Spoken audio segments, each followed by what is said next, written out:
difficult time. You're damn right it is. You know, it really is. It's hard. It challenges you in a lot of different ways, and that's just being as real as I can be. And I think the easy way out is for, you know, people in different positions like myself as a head coach is just to chalk it up and say, man, it just wasn't our year. But that'll never happen with me. We're presented by Progressive Insurance. Key, time to blow it up? I'll do it for him. It wasn't your year, dog. Starting with bench and Mr. Trubisky when you were 3-0, to me, that was the biggest mistake of all. I don't necessarily know when you say blow it up. I think you gotta look at the quarterback position, get the running backs back in the offseason. You still try to figure out what to do with Allen Robinson and giving him a long-term deal. You bring new offensive minds and coaches in there to try to get things done. Chuck Pagano, to me, is a great candidate sitting on the sideline. That's a great candidate for you. He's already there. And he's already been an NFL head coach, a successful one. NFL head coach. Very interesting. Speaking of head coaches, on the way, why is the head coach of a 5-7 football team this morning laughing last? That's next on Keyshawn, J. Will, and Zubin. Dialing up what he knows how to dial up. They're not going to be there next year, so they're not benefiting by getting the number 1 overall pick because they're not going to be there coaching them. At least I don't think they're going to be there coaching them. Let's just say that. Crazier things have happened, as evidenced by the final play there with Derek Carr. Ain't no way in hell, Zubin, you finna sit here and tell me there's a slight chance that they can be their coach. No. There's no way. Bye, Felicia.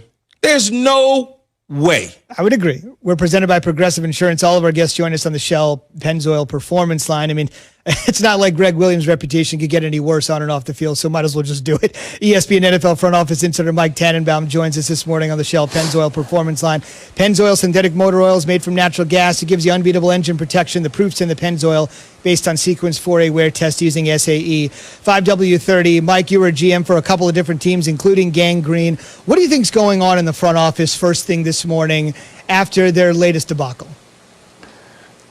You're feeling heartbreak like everybody else. And look, you have to have one eye to the future, but you also have a responsibility to those players and coaches. And I agree, it's inconceivable how they defended that play yesterday.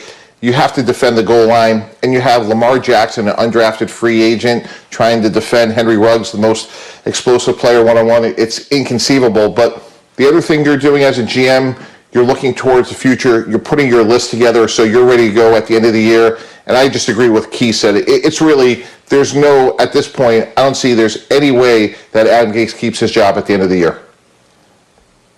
Wait, Mike, I didn't say he's going to keep his job. I said there's no way. No, He agreed with you. Oh, I thought he said he didn't agree with me. All right. Let me ask you this, though, Mike. Why hasn't the Jets fired him? Why haven't they fired him yet? Why are they holding on to him? Like, let it go. You know, Key, right. Here would be my only sort of justification if I'm the Jets. 2 weeks ago was the first time this year that you had Sam Darnold with their top 3 receivers, Denzel Mims, Jamison Crowder, Rashad Perryman. And if you brought Adam Gase in to develop Sam Darnold, maybe you want to say, hey, over the last 6 weeks, is there any chance this could get better? So if you want to give him the benefit of the doubt, I guess that's the one reason you would have said, hey, let's give Sam Darnold and Adam Gase a chance together, because the last year and a half have been choppy due to injury, illness, whatever. But now we're at a point where I guess you're so close to the end, you might as well hold on to it. I really don't know, but to me, that would be the one explanation is let's give Sam Darnold the best chance possible to develop. Would you hold on to it, though, Mike, as a general manager, or would you just let it go now? Yeah, you know, Key, I made that decision a couple years ago. I was in Miami. We had Joe Philbin. We felt we couldn't go any further. We had an intriguing candidate in Dan Campbell, who was our head coach for the last 12 games. He was a finalist. I think Dan Campbell will be a head coach. I think that's a big factor when you make this decision, Key, is there somebody on your staff that you think realistically may have a chance at the job? Look at the job Raheem Morris is doing in Atlanta. Look, they hit a bump in the road yesterday against the Saints, which a lot of people have. But if you think someone like Raheem Morris may be your head coach in the future, that's a big factor in your decision making. Mm-hmm. So, Mike, let's say hypothetically you land the Jets job, okay, and you have the decision to make when you come up with this. Do you keep Sam Darnold and then get other assets in the draft, or would you take Trevor Lawrence? How would you handle this situation moving forward? Jay, well, despite the fact that Sam Darnold went to USC, I'm moving on from him. I think Trevor Lawrence is a once-in-a-generation player. And I know that's contractually obligated to say that here, guys. But in all seriousness, Trevor Lawrence to me is Andrew Luck. He's a once truly in a generation sort of player. He has the athleticism. He has the intangibles. And when you really look at it objectively, Sam Darnold has flashed in fairness, but he hasn't put it together consistently.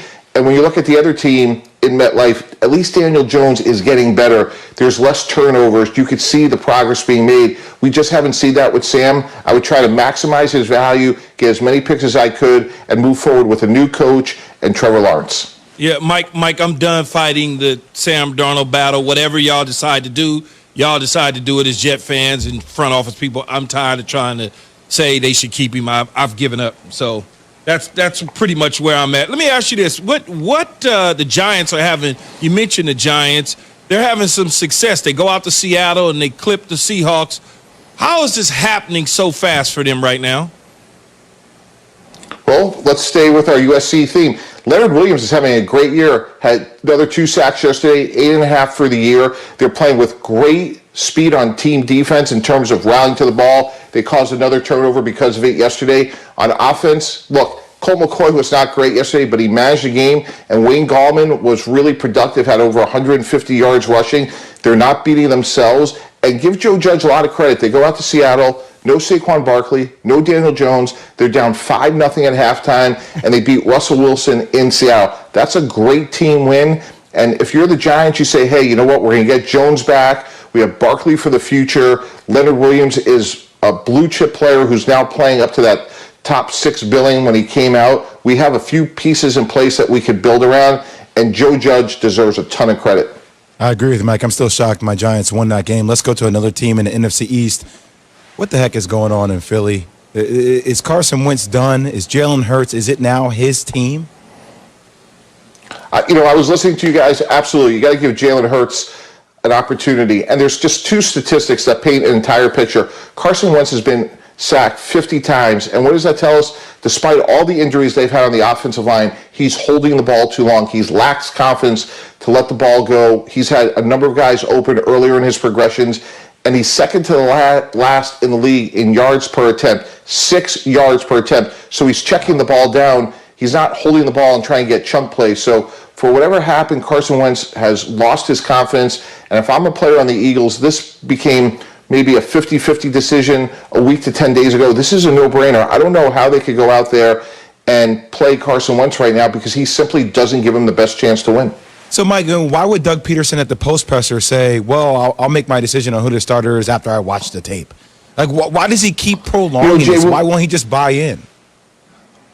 Jay Will, you were a great professional athlete, and I think there's a time and a place to make those decisions. And I think you have to sit down with Carson Wentz and say, hey, Carson, we're going to get to the spring of 2021.